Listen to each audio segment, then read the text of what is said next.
They say Louisville, Kentucky is full of ghosts, but none are more restless or more hungry than the ones that live inside Talbot House, tucked away on a quiet street in old Louisville. The Talbot House looks ordinary, a red brick recovery home for men trying to rebuild their lives. Locals pass it every day without a second thought, but the ones who've stayed there, they'll tell you the truth. This house doesn't heal people, it feeds on them. I was one of those people. Years ago, when my life hit rock bottom, the court sent me there. They said it was a second chance, a safe place to get clean. When I arrived, the first thing I noticed was the silence. Not peace, a heavy, humming silence. The kind that feels like it's listening. The staff smiled, but their eyes were vacant, cold. The air inside was heavy, wet, almost like the walls were breathing me in. It was a suffocating welcome. They gave me a bunk upstairs in a bleak room with peeling paint and a single flickering bulb. My roommates were 3 other men who didn't speak much, their faces etched with a kind of weary resignation. That first night I lay awake, listening to the old building settle and groan. But around midnight I heard footsteps, slow, deliberate, right outside my door. The knob turned halfway, then stopped. A whisper slithered through the crack. A single word, stay. The next morning, I asked the staff who'd been walking around. They denied it immediately, claiming no one was allowed out after the strict 10 p.m. curfew. When I brought it up with the other residents at breakfast, they just stared at their plates, refusing to meet my gaze. A chill ran down my spine. That's when it hit me. This wasn't a house. It was a trap. The days were a rigid cycle of meetings, chores, and more silence. We worked, ate, slept, and prayed under constant supervision. The rules were absolute, and the consequences for breaking them were swift.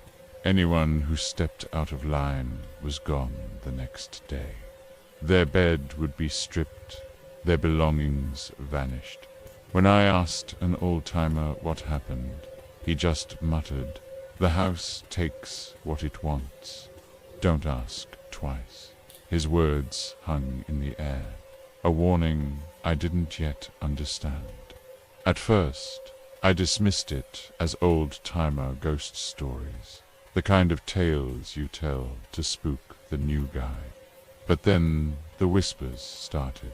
Faint voices echoing through the heating vents at night, sometimes laughing, sometimes crying, always sounding impossibly close. And then there was the mirror.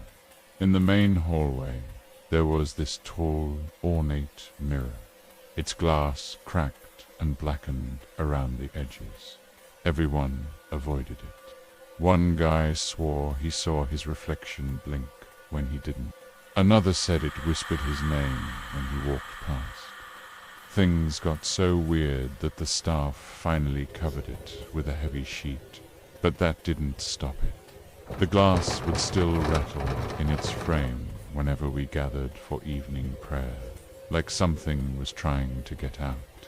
It was a constant, unnerving presence in a house already full of them. One night I couldn't sleep and was looking out the window when I saw one of the counselors sneaking down to the basement. But he wasn't carrying a flashlight. He was holding a single, flickering candle. He was down there for almost an hour. When he finally came back up, his face was pale as a sheet, his hands shaking so badly he could barely hold the door handle. He never spoke of what he saw, and I knew better than to ask. By the third week, 2 more men were gone. No goodbyes, no explanations. Just 2 empty beds and a deeper, more profound silence. The house felt hungrier after they left, the air thicker. You could feel it watching, waiting for its next meal. That's when I started hearing the breathing. It was always right behind me, a wet, shallow sound. Even when I was completely alone in a room, I'd whip my head around, and there'd be nothing there. Just the suffocating presence of the house. The feeling of being hunted was constant. I started losing track of time. Days blurred into a monotonous loop of fear and exhaustion. I wasn't just trying to get clean anymore. I was trying to survive. One afternoon, I was cleaning the attic, a space no one ever went. It was filled with old furniture covered in white sheets, looking like a graveyard of forgotten lives. In the corner, under a pile of dusty rags, I found a small, leather-bound journal. Its pages were brittle with age, filled with the frantic handwriting of a man who'd lived in the house decades earlier. He wrote about the same things I was experiencing. The whispers, the footsteps, the feeling of being watched. He called the house the Collector. He believed it trapped the souls of the broken men who came there for help, feeding on their despair. His last entry was chilling. It read, "It knows my name. It's in the walls. It promises peace, but it only wants to swallow you whole." I can hear it breathing down my neck now. I don't think I'll see the morning. I slammed the journal shut, my heart pounding. This wasn't just my imagination. This was real. The house was a predator, and we were its prey. That night, I decided I had to get out. I packed my few belongings in the dead of night, my hands trembling. The house seemed to know. The whispers grew louder, turning into a chorus of pleading voices, begging me to stay. "Don't leave us," they cried. The floorboards creaked under my feet with every step, like the house itself was trying to hold me back. When I reached the front door, the old mirror in the hallway was uncovered. The sheet lay crumpled on the floor. In the dim moonlight filtering through the window, I saw my reflection. But it wasn't just me. Behind my shoulder, a dozen shadowy faces stared back, their eyes hollow, their mouths open in silent screams.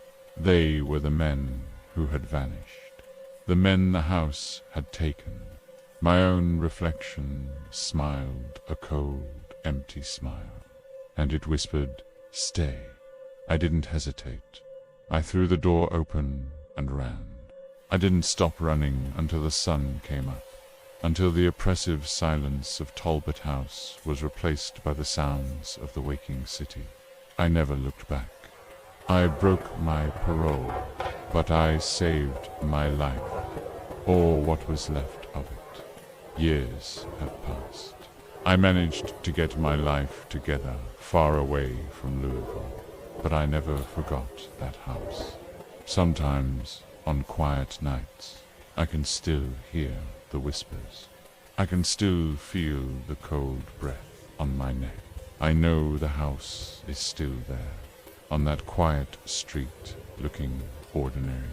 And I know it's still hungry, waiting for the next lost soul to walk through its doors, looking for a second chance they will never get. The Talbot House doesn't offer recovery. It offers a permanent residence. So if you ever find yourself in old Louisville and see that red brick house, just keep walking. Don't look too closely, because some places don't want to heal you. They just want to keep you forever. Thanks for joining me on this terrifying journey. If you enjoyed this story, make sure to hit that like button and subscribe for more dives into the darkness. Let me know in the comments if you VA ever had an experience you just can't explain. Stay safe out there, and see you next time.